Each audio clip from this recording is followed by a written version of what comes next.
Halo semuanya, saya akan menjelaskan algoritma brute force bagian pertama dari kuliah strategi algoritmik.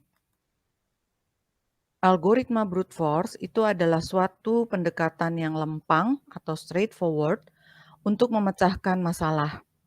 Algoritma ini didasarkan pada pernyataan masalah atau problem statement dan definisi konsep yang dilibatkan. Algoritma ini memecahkan masalah dengan sangat sederhana, langsung, dan dengan cara yang jelas. Kita akan melihat beberapa contoh yang diambil dari beberapa program kecil yang pernah kalian coba di dalam kuliah dasar pemrograman. Pertama, kita akan melihat algoritma atau persoalan untuk mencari data di dalam array. Diberikan nilai X, kita akan mencari apakah nilai X ada di dalam array A. Jika ada, berikan posisi indeksnya. Algoritma yang biasa kalian gunakan, kita ambil yang sequential searching, dimulai dari posisi ke-0. Jadi, pemeriksaan atau perbandingan kita mulai dari A ke-0, A ke-1, A kedua, dan seterusnya sampai dengan terakhir yaitu A ke N-1 atau sampai nilai X-nya kita temukan. Maka programnya kalian lihat kita menggunakan sequential search. Jadi program akan diawali dengan suatu while, di mana while ini akan beriterasi, dia akan memeriksa apakah nilai yang ditunjuk oleh A ke I itu sama atau tidak dengan X. Jika tidak sama, maka kita memeriksa elemen berikutnya, sehingga I-nya +1. Namun jika sama, maka while ini akan berhenti dan akan dilakukan pemeriksaan. Apakah berhentinya karena A ke I sama dengan X. Jika ya, maka kita menyimpan nilai I di dalam variabel IX. Ya, kita simpan di dalam variabel IX. Jika tidak, maka kita berikan nilai -1. -1 artinya X yang kita cari tidak ditemukan. Nah, itu adalah contoh persoalan pertama. Ya. Nah, kemudian kita akan melihat bagaimana kompleksitas waktu dari algoritma itu. Jadi, kita akan melakukan analisis terhadap algoritma tadi. Maka yang pertama adalah kita mengecek kasus terbaik. Kasus terbaik itu terjadi apabila kita bisa langsung menemukan data yang kita cari. Berarti nilai X-nya ditemukan pada A ke 0. Sehingga cukup kita melakukan 1 kali perbandingan. Sudah ketemu. Ya. Sebaliknya, kasus terburuk jika nilai X-nya itu ditemukan pada A ke N-1, yaitu di akhir array. Maka T max ke N itu sama dengan N, karena kita melakukan sebanyak N kali. Sebetulnya kasus terburuk juga terjadi jika data tidak ditemukan. Kemudian kasus rata-rata. Kasus rata-rata itu berarti kita menemukan X pada suatu posisi J sehingga pemeriksaan A ke I tidak sama dengan X akan diulang sebanyak J kali. Jadi untuk kasus rata-rata ada banyak kemungkinan bisa ditemukan di 1, di 2, di 3, sampai dengan N. Dan tentunya karena ada banyak kemungkinan kita bagi dengan N. Sehingga dihasilkan N plus 1 per 2. Nah, dengan demikian maka Big O untuk algoritma mencari data secara sekuensial itu adalah ON. Persoalan kedua, kita lihat menghitung nilai pangkat. Menghitung nilai pangkat itu ada definisinya, sudah ada definisinya di dalam matematika. yaitu A pangkat N adalah perkalian A sebanyak N kali. Tentunya jika N besar 0. Jika N sama dengan 0, maka A pangkat N akan bernilai 1. Algoritmanya kita akan mengulang perkalian dengan A sebanyak N kali. Sehingga di dalam program, kita lihat ini adalah fungsi pangkat, maka yang kita gunakan adalah for, karena kita mengulang perkalian hasil dengan A sebanyak N kali. Ya, berarti ada di dalam for. Nah, berarti kita lihat di dalam program kecil ini ada operasi perkalian yang diulang sebanyak N kali. Dengan demikian, maka kompleksitas fungsinya adalah ON juga. Contoh ketiga, mencari nilai terbesar. Mencari nilai terbesar dari sekumpulan data yang sudah disimpan di dalam array. Nah, tentunya untuk menentukan itu, kita perlu menentukan nilai terbesar mula-mulanya berapa. Kita sebut dengan nilai max. Kemudian, kita akan bandingkan setiap elemen array dengan nilai max tersebut. Nah, ini adalah programnya. Jadi, mula-mula kita tetapkan max yang pertama. Biasanya kita ambil dari array yang awal, array ke-0. Kemudian kita akan mengulang, lihat kita mulai dari indeks ke-1 sampai n-1, kita akan memeriksa apakah A ke I lebih besar dari max. Jika ya, maka max-nya akan diganti. Ya, demikian seterusnya sehingga kita lihat untuk program ini jumlah operasi perbandingannya juga N, if-nya dilakukan sebanyak N kali. Jadi kompleksitas fungsinya adalah ON. Contoh berikutnya, kita akan beralih ke sorting, mengurutkan data. Kita mengurutkan data yang sudah tersimpan di dalam array. Dalam contoh ini kita gunakan bubble sort. Maka kalian lihat untuk bubble sort, kita akan mengulangi n-1 kali proses, di mana di dalam pengulangan itu, jadi di dalam for yang kecil ini, kita akan membandingkan suatu elemen dengan yang berdekatan, dengan tetangganya. Apabila urutan nilainya masih belum baik, maka dilakukan pertukaran data. Ya, jadi perhatikan untuk mengurutkan kita pakai 2 for. Kita pakai 2 for yang nested, ya. Nah, berarti operasi pertukarannya itu sendiri kalau di dalam for ini itu adalah n-1. Kemudian operasi perbandingannya itu di dalam keseluruhan itu adalah n kali n-1 per 2. Jadi kompleksitasnya adalah n kuadrat. Nah, bagaimana cara mendapatkannya? Maka kita lihat bahwa pada setiap perulangan I akan terjadi perulangan J sebanyak n-1, n-2, n-3 sampai terakhir tinggal 1. Ya, karena jumlah datanya mengecil. Nah, kalau kita ambil n-nya 5, berarti yang terjadi adalah 5 plus 4 plus 3 plus 2 plus 1, yaitu deret hitung. Kita bisa menggunakan rumus deret hitung, maka didapatkan setengah n kali n-1. Berarti kita lihat kompleksitas bubble sort itu adalah ON kuadrat. Ya. Nah, kalau tadi pengurutan, sekarang adalah perkalian. Perkalian matriks. Kalian juga sudah pernah. Perkalian matriks berarti saya punya 2 buah matriks A dan B. Dalam contoh ini kita asumsikan ukurannya sama, N kali N. Akan dihasilkan matriks C, yaitu C sama dengan A kali B. Nah, rumus perkalian matriks kalau di matematika ditulis sebagai CIJ sama dengan sigma AIK BKJ.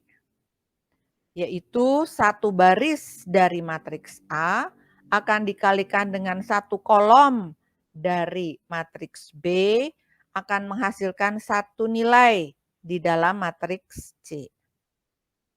Nah, sekarang kita mau lihat ada berapa for yang diperlukan untuk perkalian matriks. Sebetulnya dari rumus ini kita sudah bisa lihat CIJ, AIK, BKJ. Di situ ada 3 indeks, I, J, dan K. Ya, kita coba lihat programnya. Nah, maka kita lihat di sini untuk perkalian matriks kita punya for I, for J, di mana itu nanti akan menentukan untuk matriks CIJ. Lalu kita punya for ketiga yaitu for K untuk mengatur AIK dan BKJ. Ya, ini rumus yang tadi. Maka kita lihat bahwa untuk perkalian matriks kita memerlukan 3 for. Ya, tentunya nilai CIJ-nya kita nolkan dulu sebelum masuk ke dalam for K. Di dalam for K ini akan dijumlahkan. Nah, dengan demikian, maka di dalam perkalian matriks, jumlah operasi perkaliannya itu N pangkat 3. Demikian juga operasi tambah. Jadi total ada 2N pangkat 3. Jadi kompleksitas dari algoritma perkalian matriks adalah ON pangkat 3. Ya. Nah, yang tadi adalah beberapa contoh algoritma yang sudah pernah kalian buat. Nah, sekarang kita akan masuk ke beberapa persoalan lain yang ada di dalam persoalan hidup sehari-hari. Yang pertama adalah persoalan hitung polinomial, ya. Polinomial adalah suatu bentuk di mana Px itu adalah AN kali X pangkat N plus AN min 1 kali X pangkat N min 1 dan seterusnya. Jadi di dalam polinomial ada banyak suku. Ya, contoh Px adalah 3X pangkat 3 plus 2X plus 10. Kalau kita berikan nilai X-nya adalah 0, maka nilai polinomialnya adalah 10. Kalau kita berikan nilai X-nya adalah 2, maka nilai polinomialnya 38. Bagaimana polinomial ini disimpan di dalam memori atau di dalam program kita? Maka kita perlu menyimpan koefisiennya. Ya, kalau di dalam contoh ini berarti nilai 3, nilai 2, nilai 10. Nah, untuk itu kita gunakan array dan kita harus memperhatikan derajat tertinggi dari suku polinomial. Nah, misalnya dalam contoh ini X pangkat 5. Berarti kita menyimpan derajat tertinggi itu di dalam suatu variabel. Kemudian saya perlu menyimpan nilai dari setiap koefisiennya. Karena ini sampai dengan derajat ke-0, maka kita memerlukan indeks dari indeks ke-0 sampai derajat tertinggi, ya. Jadi saya menyimpan pada indeks ke-0 ada 8 dari sini ya, 8, untuk 1 3, untuk derajat 2 6, derajat 3 3. Nah, derajat 4 tidak ada, berarti derajat 4 itu nilainya 0. Kemudian baru derajat 5 nilainya 2. Nah, program polinomnya akan dituliskan seperti ini. Ya. Tadi kita lihat ada X pangkat N. Jadi, di dalam program ini akan ada satu for yang menghitung berapa nilai pangkatnya. Kemudian setelah itu kita jumlahkan nilai polinomialnya, yaitu P sama dengan P plus A ke I kali pangkat. Jadi program ini membutuhkan 2 for. Dengan demikian, maka jumlah operasi perkaliannya itu seperti ini. Jadi kompleksitas waktunya adalah ON kuadrat. Nah, sekarang kita perhatikan lebih teliti untuk polinomial ini. Kalau tadi program yang pertama, kita menghitung mulai dari yang pangkatnya paling besar, ya. Dari yang pangkatnya paling besar. Sebetulnya kita juga boleh dong menghitung dari yang belakang, yaitu dari pangkat yang kecil, ya. Nah, kita akan coba melihat kalau saya menghitung dari pangkat kecil, dari suku ke 0, maka kita menghitung pangkatnya itu bisa secara bertahap, ya. Jadi mula-mula pangkat 0, pangkat 1, pangkat 2, sampai nanti pangkat terakhir. Lihat, dengan cara melihat dari pangkat terkecil, ternyata kita cukup memakai satu for untuk program hitung polinomial.